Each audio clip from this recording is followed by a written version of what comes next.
So we've had a couple weeks now since our last game, and we've been watching a lot of film on New Mexico State ever since we found out who we're going to be playing. They're a good team. They have a really good D-line, so that'll be a challenge for us. They have, I think they've had 40 total sacks this year as a team, and I think that's third in the nation. I'm not sure exactly. The last two teams they've played, they've held under 50 yards of total rushing. So I'm really excited for us as a unit to be able to go up against them, protect our quarterback, number one, and then two, to just run the ball down their throat. That's the plan. So I'm excited. We've had 2 good weeks of solid practice. It's mainly been fundamentals and stuff. Today we're going to start getting into our practicing against the scout team and against New Mexico State's looks. So that'll be good for us to finally get our teeth into it and be able to actually get ready for them. So it's going to be a good game. I'm excited for it. Quinn, what was it like when you didn't know for sure what was going to happen with the bowl? Well, a big part of us not knowing what was going to happen was the fact that we lost to Air Force, and that was absolutely terrible. That sucked. Still haven't forgot about it, and our whole offensive unit, I don't think, has gotten over that yet, and so it's been a lot of motivation for us to come out and play a good game and finish the season on a high note. So I'm happy that we're going to have another opportunity to go and play a game as the Aggies this year, as this team. And then that Sunday, I kept checking Twitter, kept looking at things, and then finally we got the news that we were finally going to a game, and then we got the text from the coaches. So it's good. It's exciting, and I'm happy that I'm an hour and a half from there. My house is. That's where I'm from, so it'll be cool to go home and play. So is that when you were kind of looking at a strong possibility? Yeah. Going back there? Yeah, I was looking at one. So. How would you describe how the offensive line has come together this year with all the new starters? I think we've come together pretty well. We have a lot of fun. Sometimes we have to dial it back. Like, we're all pretty sarcastic guys. I would say we spend as much time during the game making our calls and getting our assignments right as we do just chit-chatting with the other team's D-line, and they hate it. Like, we'll just ask them questions about how their day's going or where they're from. Like, I like getting to know them because it helps. I think for me, at least, the less I'm thinking about football in between plays, the better I play. It's kind of weird. It doesn't make much sense, but as a unit together, we hang out a lot. We spend a lot of time together, so it's been a lot of fun getting to know these guys. Can you talk about the year for you to be kind of like a scout squad guy, or maybe playing and wanting to play line, and they put you in at fullback when you played before, and now really having the starting spot from the start of the year, and how it's evolved and what that's like? You've just mentioned you're a little bit different sometimes about maybe the game of football. Kind of, you need to change your mind a little bit, but what has this been like for you? It's been absolutely a dream come true. Like, I've always wanted and I've always known I could play football at a high level as an offensive lineman, and then having this opportunity here and then being able to do that all season has been, it's my childhood dream. So I couldn't be happier with what I've been able to do here, my opportunities, and then the support of the staff and the university in this dream. But as far as, what do you mean exactly? To be in there, to be a major part of the team, and to know you're one of the leaders and not one of the guys on the other side or something like that. What is that like? It's a lot different. It's pretty cool to be, I guess, kind of a key part of the offense. And I've liked having that responsibility and the trust that the coaches have put in me and in our really our 6 guys that rotate on the offensive line. I think all of us are really happy. If you look at the 5 starters across the board, none of us have a conventional story as far as recruiting goes or as far as where our past is. And so all 5 of us have been very unique, and we've all had the chance to come here and get our job and earn it and keep it. And so it's been really cool for us. So that's part of what you're talking about, how you guys are kind of act and get along, and everything is more kind of where you've been and where you're at now. Yeah, all of us, none of us have just had this thing given to us. And so we've all had to really overcome our own individual and very unique personal struggles to get to where we are. And so I think because we're so grateful for this opportunity as individuals, as a unit, we're grateful. And so because of our gratitude, I think that we work really hard and that we know how to have fun while we're doing it, because we see I see what life can be like on a team and not play, and they see what life can be like at a junior college or wherever, or having to really prove yourself over and over again to get these opportunities that we've had, that we've enjoyed. A year ago this time, it's fair to say that there's speculation about Coach Wells being on the hot hot seat just with the performances overall. How has he been this year, and if you've noticed any changes, I guess? I don't know any changes whatsoever from Coach Wells last year. I was not here last year. But as far as Coach Wells goes, I think he's been a great head coach. I mean, he's been exactly the kind of guy I want to play for. Very serious when he needs to be. He'll correct you when you're wrong. He'll let you know. But when you're right, he lets you know too. And so that's exactly what I need for me. I respond, I think, fairly well to getting yelled at. And so when he yells at me, I know that I'm wrong. And I'm like, yeah, I know I messed that up. Thank you for telling me that I messed that up. Let me get it better, and then let me fix that. And then off the field, he's got an open door policy. I can go in and talk to him about whatever I need to. Football, life, personal issues, school, whatever. And he has really good counsel on all of those things. And so I think he's a great head coach, and I love playing for him. No, I guess, like a sense of relief, do you think, for him from the start of the season then until now, or just his Well, I think he expected us to have a pretty good year, and we've had that. And so I don't think that he was worried about that. As far as a sense of relief goes, I don't know. I can't speak to his psyche. Well, people on the outside, Quinn, when they looked at the Aggies season, they didn't want to give the Aggies a lot of attention this year. They kind of put them down in the polls preseason, some of the magazines before the year. They didn't anticipate the Aggies would even get to this point. Obviously, I get the feeling of everybody around, 6-6 wasn't good enough. No, it wasn't. I'm pretty frustrated with our 6-6. There are games that we really should have handedly won, and we didn't. We didn't execute at the end of games. And so I'm excited that I'm only a junior. We can come back next year and have a better year, because 500, I'm not happy with that. And so I'm glad that we have this bowl game so we can end the season with a winning record, and that's our plan. Like, Tucson's a great city, but there's not much to do there, so I want to go there and win a game. That's my main focus. It's not to go and have the bowl activities or to hang out. Like, I want to win a game, and that's what we want to do. So the on-the-field component of the offensive line, how do you think you guys have played and improved over the year? we have played pretty well throughout the whole year, but compared to the beginning of the season, it's like not even the same guys. I think we're playing a lot better than we were. I was talking with Roman Andrus a couple days ago, and he's like, "Yeah, so an offensive tackle is supposed to read a triangle, defensive end, corner, safety, and all these things." And he's like, "When we played Wisconsin, I didn't know what a triangle was." And so, like, if your left tackle doesn't know what a triangle is, you're not really. It's kind of hard to be an efficient offensive line. And so, we've all matured a lot. We've all watched a lot of tape individually and collectively outside of our mandatory meetings. And so we've all invested a lot of time, and that's, I think, really paying off for us. But even as far as offensive line plays, I don't think any of us are really satisfied. Like, we'll watch a game where we rushed for, 200 yards, and we could have rushed for 300 or 350.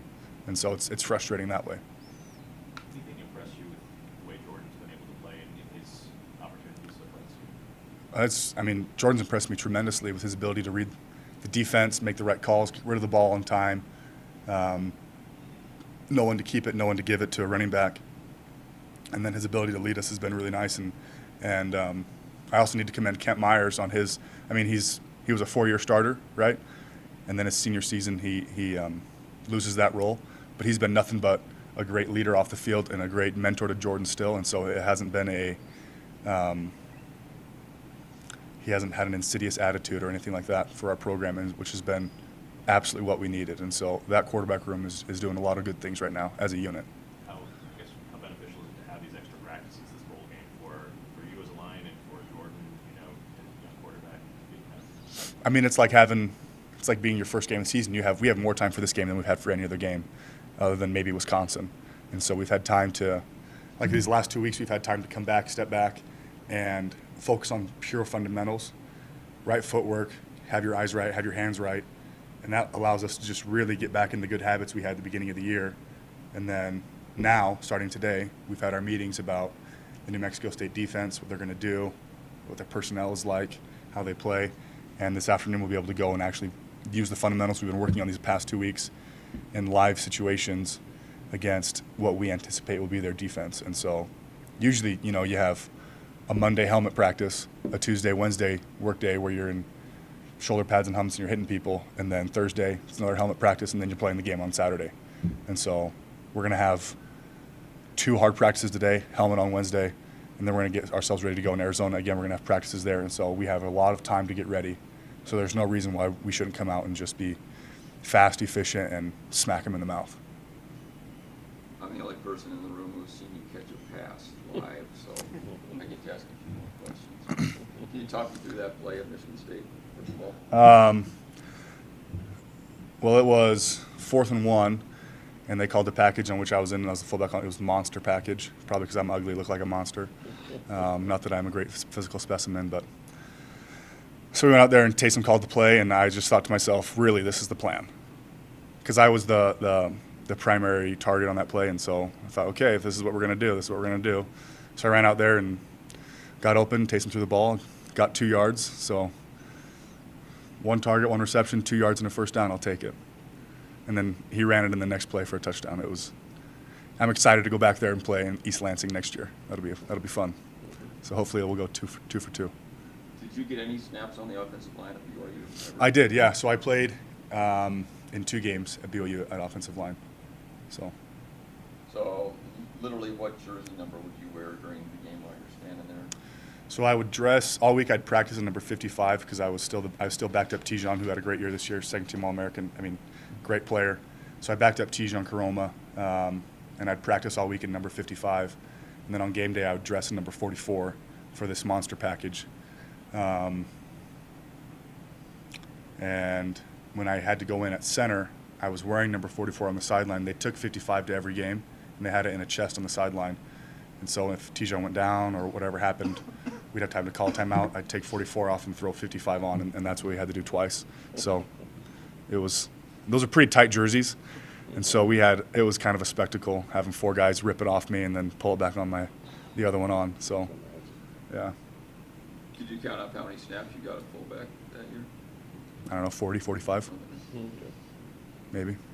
And so would you say you basically transferred knowing that Tijon had that position and you really wanted to play center? Totally, yeah. Yeah, I knew I had 2 years left and that I was a walk-on so I could play immediately. So, like I've said before, Roman Andrews has been one of my best friends in my entire college career, and then he came here, gave me a call, so their center had graduated. So, I mean, it was really, it couldn't have asked for the stars to align any better. It was perfect. And then for them to allow me to come in and play. And what I like a lot about this, and I've told this to a bunch of recruits this year, is that the best 5 guys are going to play. So if you want to compete, come here. If you want us to promise you things, don't come here. Because I don't want to promise something to a kid in high school and then have him come here and suck. I want to win games. That's what we're about. And so if someone comes in from high school and he's better than me next year, I want that kid to play. I want to win football games. I don't want to be 6-6. So that's what I really like about this environment here at Utah State, is that the best guys play. So it's been really nice. Is this, the last 2 games of 475 yards of offense and 521 yards, is that more of what we're like? I mean, we've been very explosive offensively.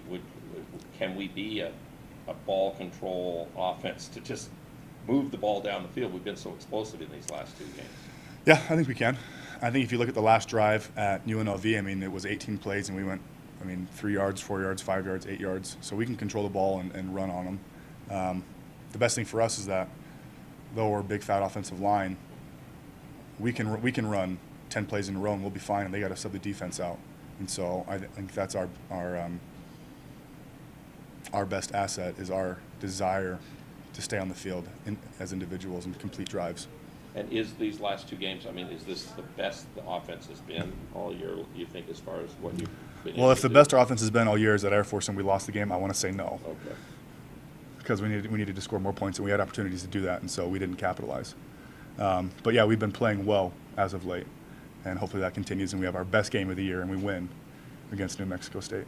So I'd rather us play at New Mexico State and we have 150 yards total offense, 7 points, and they have 6, and we win the game, than what we had these last 2 games. Did you I'm sure you've turned on some film of them a little bit already. Yeah, watched a lot of them. So are these pass rushers making the sacks? Are they down linemen? Are they coming off the? They're down linemen. They have really explosive defensive ends, really fast guys coming off the edge, and their 2 interior D linemen are both big heavies. And I've watched, I think 6 total games, 6 of their games, and I haven't seen them loaf. They play very hard.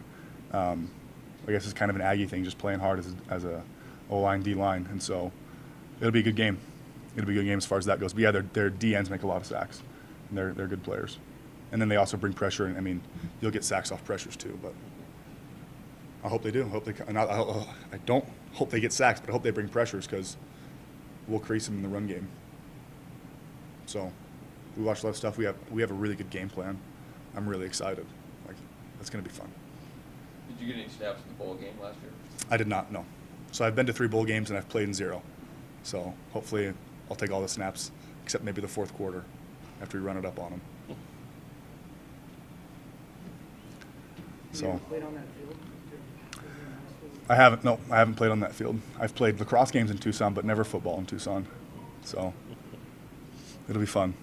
So everybody else's Christmas plans probably got thrown off, but did that enhance yours? Mine's perfect.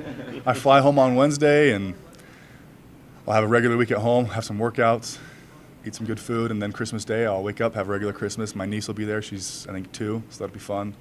And then I'll drive over to Tucson. We need to report by 3 o'clock, so I'll leave my house at 12:30, 1 o'clock, get there a little early. So about the same as I guess here, guys in Logan. The charter leaves at 1 o'clock on Christmas Day. So. Well, bowl prep these last 2 weeks, it just basically been just fundamentals, just our fundamentals and basic techniques of what we've been doing, and just giving the young guys just more reps to see them and see what they're capable of. We haven't really worked on New Mexico State yet. We're about to start that today, so we'll see how that goes. So what's your life been like the last little while? Has it been a little bit of a whirlwind with all the accolades? No, No? it's been the same. It's been the same. Just more people just saying good job, basically. Just more people coming out saying good job all over social media and stuff. So it's basically the only difference. Can you though talk about this road for you to have really only Utah State as far as the Division I that really kind of wanted you to play to show what you've done in your career, Jalen, a little bit? Well, I'm just blessed that Utah State gave me the opportunity to come here, but I always knew what I was capable of and what I can do on the football field. So that's all I needed was a chance to show my abilities and show what I can do. And Utah State gave me that chance. And I just made plays and did everything for them. Now, the last time we played bowl game, was that when you were hurt? One of the bowl games, I remember you got hurt. Yeah, my freshman year. Freshman year, Yeah. you didn't play the bowl game in New Mexico then. Mhm. You played the one at Boise. Yeah. Then. So, what is it like to think you've played in bowls, or been a part of bowl teams your career 3 out of 4 times? Well, it's always fun to go to a bowl game, but it's not fun when we don't win. So that's what we're trying to do this year, just go ahead and get that W and make it a wonderful experience. Did teams start throwing less to your side as the season went along, or how did that play out? I don't know. I just feel like different games people go at me more, and sometimes they don't go at me that much. So it's just how the flow of the game is going, I feel like. And for a corner to have a team that throws it as much as New Mexico State does, that's something that would be fun. Oh, yeah, it would be a great game because they love throwing the ball, and I love defending passes, so I can't wait to go out there and compete against them. You haven't started prep for them, but you probably watched film. That's what everybody's had time to do. Yeah. So what do you see of their quarterback and this receiver who catches all the passes and things like that? Well, they have a good quarterback. The quarterback is very accurate with his throws, so that makes me know that I have to be on my game and on my technique to make sure I'm on the receiver's hips. And they have good receivers out there, so we just got to be on their bodies and not let them catch a lot of passes. The Scott guy's, what, 6'6"? They're a big receiver, though. A challenge a little bit. You like that? Yeah, I do, but still, everybody's the same to me. When did you first make All-American a goal? I always had All-American in my goal since I first been here. I just finally achieved it this year. I guess, did you talk to your coaches about that? Did you tell people that, or did you keep that goal kind of secret until this year? Well, just my position coach, Coach Brown. I used to tell him always I want to be an All-American, and he pushed me to be that. Like every day in practice, he made sure that I was on my A game, made sure I'm doing everything I need to do to become that All-American. So I'd like to thank him for that. You've had Coach Juice the last couple of years as a coach. A little different for you because you had a kind of a guy who was taking safeties and corners, and then they just went kind of him on corners. Has that been an advantage to have a coach who's played the spot and coaches the spot? Yeah, of course, because he knows what it's like being out there. So if you do something wrong, he'll be like, okay, I see how you did that, and then he'll change it. He'll fix it up because he knows how it is, and he knows the experiences of being a corner. And I think that's what you need as a corner, as a coach who knows what those experiences are like. Jalen, I mean, how it's one of those rare occasions where you're focused solely on the game. Finals are over, no school right now. How nice is that to have something like this where you can just focus on your opponent? Oh, that's excellent because, like you said, finals, everything is just out there distracting you kind of. Just more stuff you got to do, but now it's just strictly football. So that's all we want, just strictly football. So that's good. Jalen, you made some pretty strong statements in the preseason about what you expected of yourself and the team. I feel like thus far you backed up both of those, done your part. Well, not both of those. I feel like the season didn't go as we wanted, but we just hoping to finish out strong with a bowl win. How much are you glad as a defense you can play again after the Air Force game and what you gave up there in that game? And you guys had to have wanted to have one more chance after that, I would imagine. Could you talk about that a little bit? We were just all excited that we was able to get one more as a family and as this unit, because it would have been kind of tragic if we couldn't go out there and just play with each other one more time at a bowl game. So we trying to make it count. And the personnel on defense has changed a lot from the first game against Wisconsin, hasn't it? Guys you're playing with, guys are playing in front of you. There's been some evolution on the Aggie defense, hasn't there? Yeah, it is, Personnel. but we still the same defense day in, day out. So it's just guys who can do what you want to do better or more times or whatever, I guess. I guess so. Do you as players hear or paying attention to sort of the, I guess, fans or media who may have, called for, Matt Wells to be fired or whatever at the end of last season? Did you pay any attention to that? Oh, no, we ain't pay attention to none of that. We know we got a great coach here, so we're not worried about what no outsider says. We just worried about what's going on in this building at Utah State. How do you think he coached this year? I feel like he had a big chip on his shoulder this year, because of the bad season we had last year. So he put more on his shoulders this year, just get more in our heads, keep us going, stuff like that. Well, let's start with what Doug just said, and we'll talk about the last few weeks. It has been a big focus for us on recruiting with this early signing period here in 48 hours.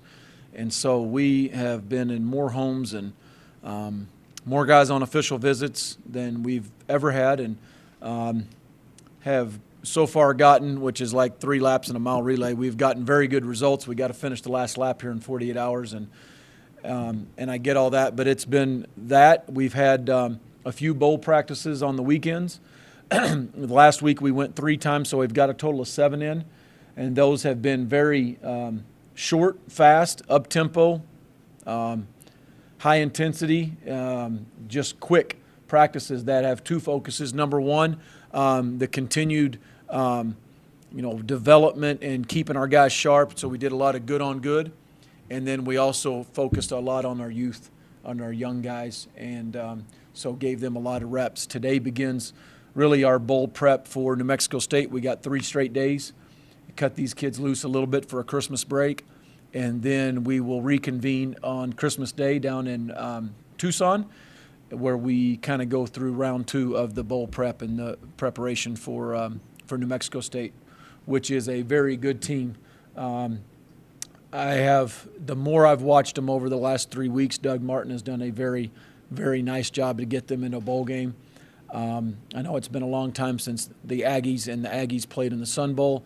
I get that, but when you watch a team throughout the year, and I've talked to multiple head coaches that have played against them, there's a common theme. Number one is how hard they play, and that they play with a lot of emotion. And then number 2 is how skilled and talented they are at the offensive skill positions. Tyler Rogers has had a really good year. He can really throw the ball. I think he's got a lot of guts. You see him moving around in the pocket and make throws off his back foot, off the wrong foot. The 16, the wideout, is really, really tall, 1,000-yard receiver. That's hard to do these days. A really good tailback that's, just short at 900 yards. in an offense that does not run the ball very well. So I think you see a very productive tailback. You combine the catches at the two running backs. That's a lot of catches. So one thing that does stand out is they throw the ball to the running back very effectively. And then they've been pretty opportunistic on defense. 31, the inside linebacker, who's kind of moved around there because of an injury. Leads their team in tackles, and he's very active. 10 comes off the edge. He's got 8.5 sacks. I know they had the newcomer of the year in the conference in the back end. They had a second-team guy, so they've got some talented DBs. And so, and our guys know that. And we have seen them on tape and watched them really briefly because we've had a little bit of break for finals, but starting this morning a lot. And so our guys really need to do a good job of being football junkies. We're going to invest a lot in the next 3 days again on New Mexico State, and it's something that I really think we're excited for. And there's been more really juice and really excitement, maybe because we weren't in a game last year, around the initial first 7 bowl practices than I can remember the last few years. And so I think that's a good sign. So we have a lot of work to do before we're ready to leave for Christmas break. And then there's going to be a lot of work to do in Tucson. But it's something that we're excited about. So with that, Al, Kurt, you guys start us off. What we got? You were first in the studio, Kurt. You should be first. When you got Quinn Ficklin, did you have any idea he would turn out to be this good of a player? No, there was a lot of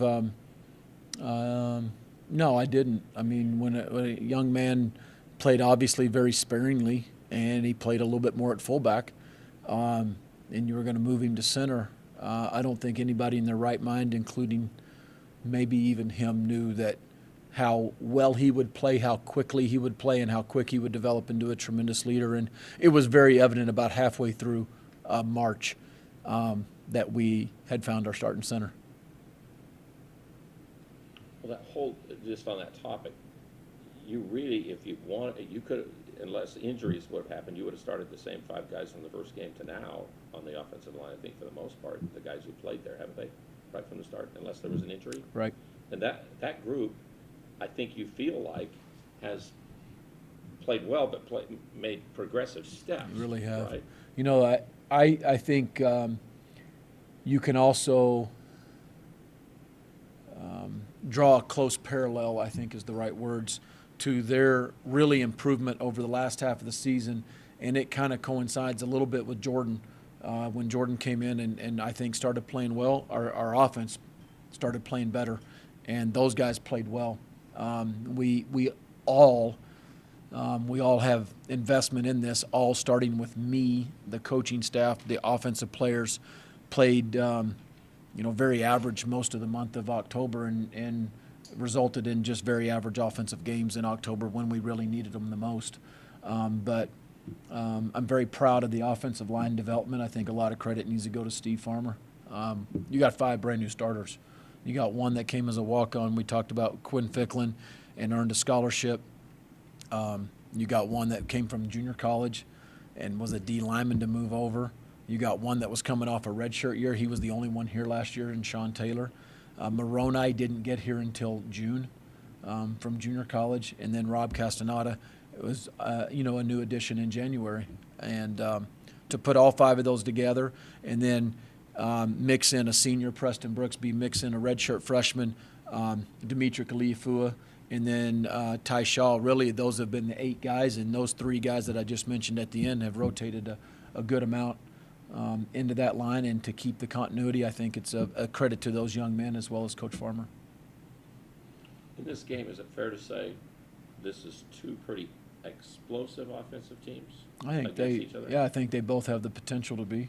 There's been, I think, times during the year of both offenses probably not playing as well as you wanted, and results in either close games or losses. I think it's fairly safe to say that for both sides, but I think you've got talented wideouts, talented quarterbacks, and talented running backs. It could be a lot of points on the scoreboard.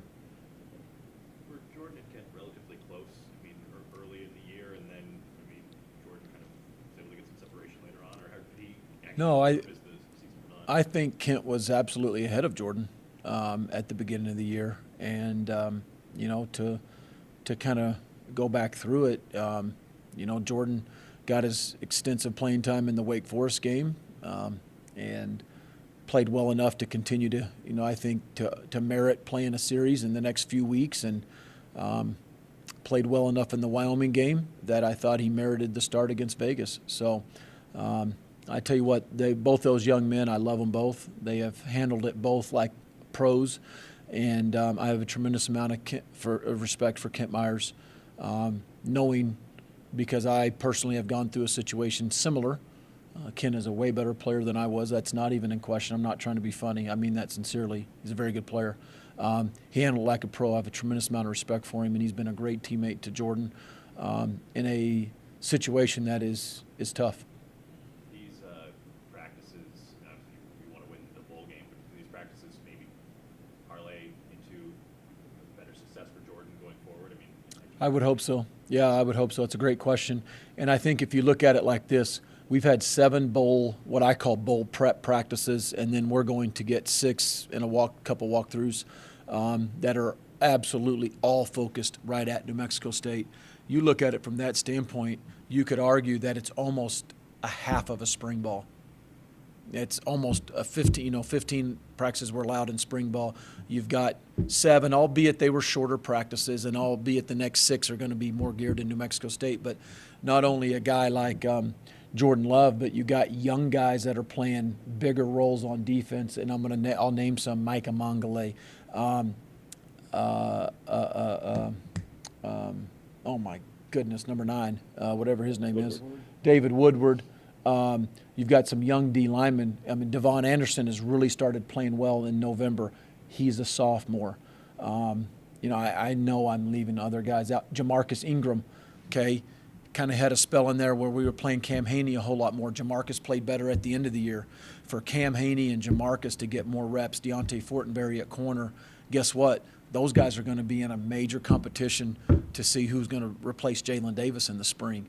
And so that's more reps for those guys, and I think in a competition in terms of that. The other 2 guys I'll say right now on offense, Gerald Bright and Trey Miller, who played down the stretch, but one's a true freshman, one's a guy that got a position change right in the middle of the season. So these practices, I think, have helped those guys. I think it's absolutely critical for your program's development. I've said that multiple times going to a bowl games because they help your development. Those kids aren't red shirts anymore. We've got a couple transfers that had to sit out this year in Tipa Naliai and Fualelua, and now those guys are getting live reps, developmental reps, and they're kind of going with the ones, albeit the seniors and juniors are out. But here they go. They're not reading a card on scout team anymore. They're going. If we're not in a bowl game, those guys aren't getting those reps. They just went from holding cards or looking at cards and being scout team players to spring ball at the end of February. So their development, I think that's critical. They will be much better at the beginning of spring practice because of a benefit of a bowl game. So what are your thoughts then about playing a later bowl game instead of like Colorado State and Boise that you're already done after last Saturday? Yeah, I got a few thoughts on that. Later bowl game, okay, you get more of those practices. Okay, later bowl game, we got a whole lot more time to really sink our teeth into recruiting than some of those other teams did. Some of those other teams were and I'll say it publicly, I mean, they're at a major disadvantage with an early bowl game. You don't get as many practices. You don't get as many days to go out and recruit. But you know what, guys? Christmas comes a whole lot quicker. You got more days off, more time to ski and all that, just like they will after Christmas. And that is the reality. I did say it live. All right. That's true. Cut live out and all that. Everybody knows that. This ain't tape recorded. Don't put that in the transcript. It looks silly, all right? Okay. Matt, through your interaction with Arizona Bowl officials, what has really impressed you about what this bowl has to offer? Oh, they've done a really good job. The whole staff there, and just their communication with us, and we sure appreciate the invitation and to be able to chance to go down there. You know, I've talked to a couple of the head coaches that have actually been in the bowl game, and just the anticipation of the hotel, the events, and the practice facilities. I think that's kind of what coaches always worry about, how I get my practices in, and the meeting rooms. And you're basically taking this whole operation on the second floor and the first floor of this complex, and you're moving it to a resort for 6 days. And can we do that with ease and a lot less headaches, so it's the same as for the players mostly and then the coaches, and seems like it's going to be a good deal. I want to ask this right. Going to a bowl game is a big deal, and around here we didn't go to many, and then all of a sudden we went on a run. Is this team has this been a better experience, do you think, because you missed a year for some of these guys? Do you think this has got them more, because it was starting to be a regular routine for some guys? Well, and sometimes when it becomes a regular routine, and I'll talk about 2015, I think sometimes you allow staleness to set in, and I think you allow, we always do this. Well, no, Utah State doesn't always go to bowl games, and they haven't. I know the history very, very well, very well. And to be in 6 bowl games in the last 7 years is a huge deal here. We don't have anybody on this football team, okay? We have nobody on the defensive side of the football team, I will say, that played in the last bowl win here, which is 2014. Okay, there's 2 on offense, Kent, okay, and Lawan. That's it. When you got 2 guys in your whole program that have had a bowl win, which means ring, which means a great bowl experience. Listen, Al, we got one mission, that's to go down and win. Yes, we're going to have a good time. Yeah, it's going to be reward, but we got one mission, that's to go win. Because all the bowl experiences that I've had as a player, as an assistant, as a head coach, they're good if you win. They're good. And so that it's important for us to go play well. 2 guys have had a bowl ring, which means we won. And that's the goal. That's the objective.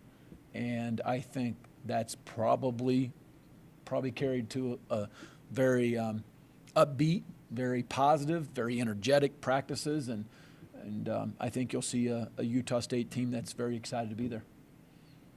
Did you, obviously last year had disappointment in terms of record, but did you change anything up, or feel, did you feel any different this year in the way that you approach coaching James? That you thought maybe you had a chip on your shoulder, something to prove this season?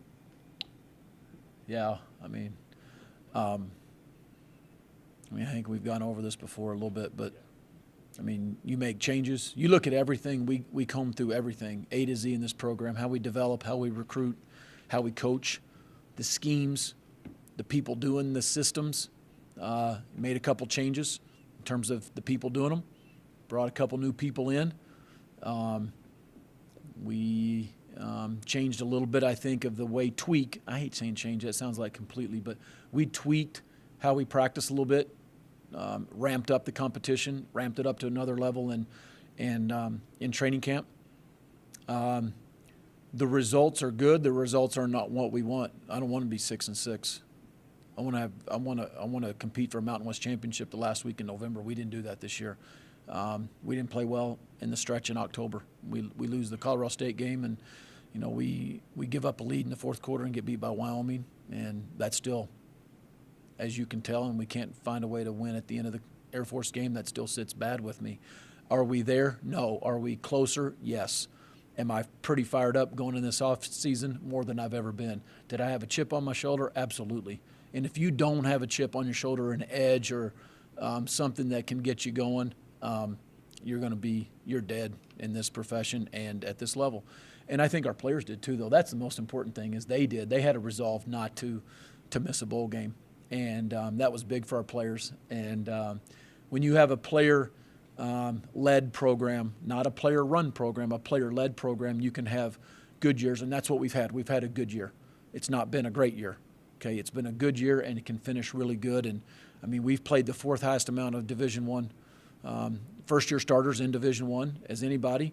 I mean, I started 4 seniors against Air Force, 2 on both sides of the ball, and I am jacked about this recruiting class that hopefully will finish strong in the next 48 hours because there's some guys coming in here that are immediate help, and there's going to be some new wave O-linemen that are the next wave, and I am fired up about them. So we want to, you want to finish strong and want to find a way to win 7, send the seniors out right, but I am not done with this year, but I can't wait to blow into next year.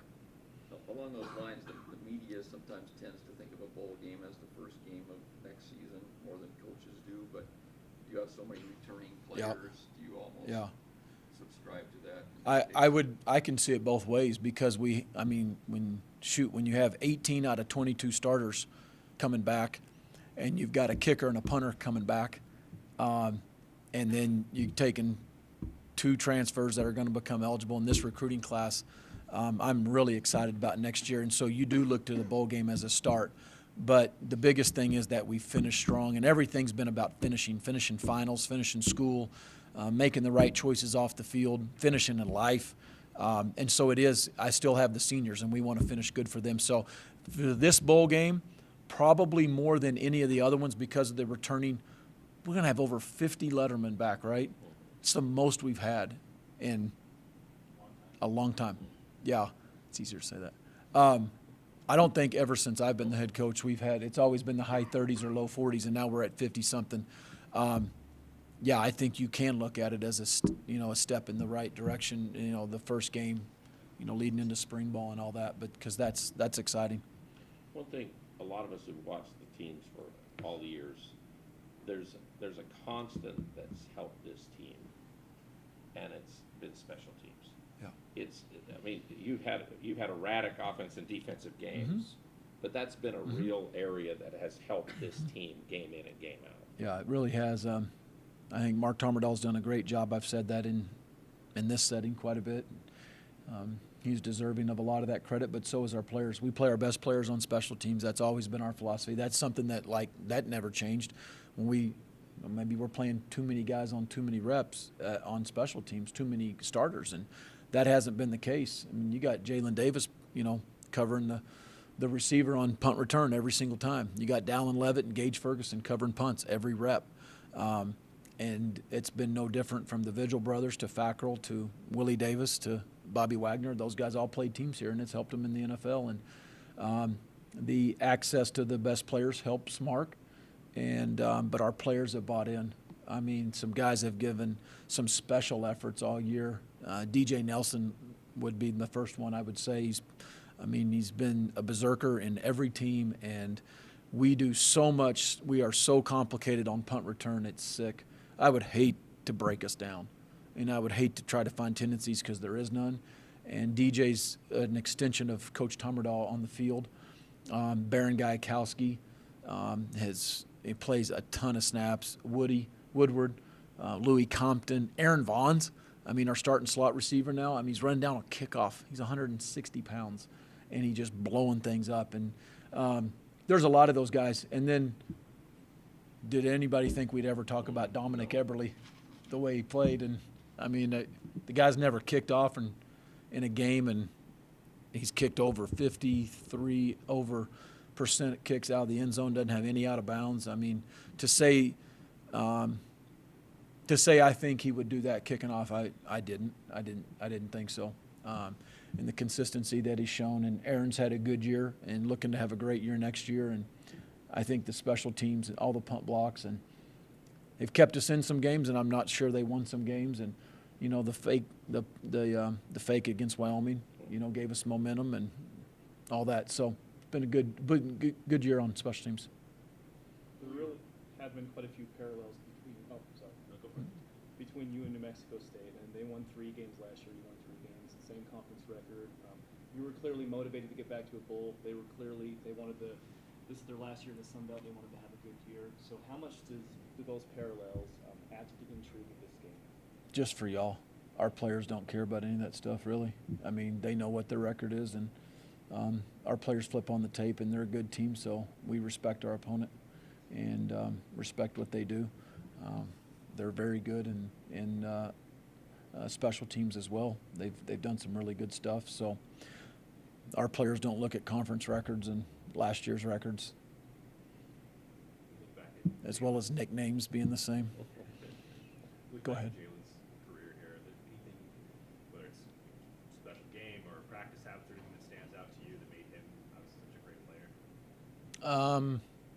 Yeah, let's talk about that. I got asked this the other day a little bit. There's a lot of things that stand out about Jalen. First of all, we're his only Division I offer.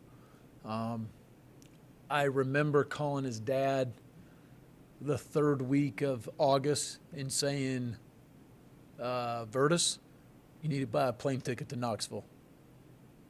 And he says, is Jalen going to play? And I said, yeah, the first snap. All right. Because I am who I am, Jalen would laugh. I also remember him sticking his nose inside of a bubble screen and a ball going right down the sidelines in about 4.4 seconds for a touchdown. And that was the freshman corner. And I remember Todd Orlando saying, he'll be fine. He's going to be okay, coach. That's vivid. I remember that like it was yesterday. You know, I remember him, I think he sat out the New Mexico Bowl. We did. It's the first time he's missed a game. I remember how bad that hurt him. I just remember seeing his emotions. The guy doesn't miss practice. He doesn't miss games. He's tough. He's a football junkie. I mean, he watches so much tape in there. Guy didn't even get voted preseason All Mountain West. So, as you guys know, I'm very honest with you. I told you in Vegas, yes, I saw that. Yes, I know that the Aggies were voted last. But there were some guys on my team that saw that too. Internal motivation. And so he goes from not even being preseason by y'all to first team All-American. Credit to him. Credit to him. And the preparation, he does so much extra with Coach Scholes just in trying to make his body right, eat right, sleep right. I've never had one issue with Jalen Davis off the field. Not one. Not an ounce of one. He's a tremendous student. He's going to graduate in May. And then the other thing I remember is texting his dad in the middle of the show in Atlanta. Jalen wasn't there, but they honored the Walter Camp All-American team, and it was really cool because you see 4 All-American DBs first team, and it's Alabama, it's Texas, it's Iowa, and then it's Utah State, and that's the only one that they've, audibly talked about and highlighted up there. And I'm texting his dad and just telling him how proud I was. And he says back to me, I'm just glad he's graduating in May. You kept your promise. So those are little things that, you don't forget as coaches. So I got great memories of Jalen. His banner's going to be on that weight room, so I'll see him for, another year every day when you pull in. By the way, I told Fackrell he better take a picture of it because it's coming down. His is coming down. So anyway, got great memories about Jalen. He'll be hard to replace. You really won't replace him. But we've got some good guys that are coming in and in our program that'll play well next year. Coach, it boils down to one game, obviously, but how much bigger does it feel knowing that the difference between a win and a loss is a winning season or a losing season? Does that not matter at all? Oh, it absolutely matters. Yeah, we're not going to put any more pressure on ourselves because of that. But does that fact matter? Absolutely. Yeah. What about Everly a little bit too, about what you got to go through with the Atlanta with him, although he didn't win, but that must have been something surreal for both of you. It really was cool. Yeah, he handled himself first class. To see that knucklehead signing autographs on the red carpet was funny. I mean, Doug and I laughed and handled himself first class. He handled himself like a pro. He was great.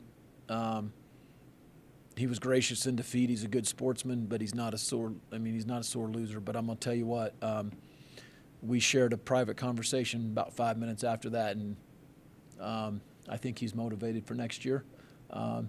He is very well spoken, but he also thinks very, very clearly. He can internally motivate himself very well. I think you'll see a motivated kicker in the bowl game and next year, and that may not be the last time he's on that stage. So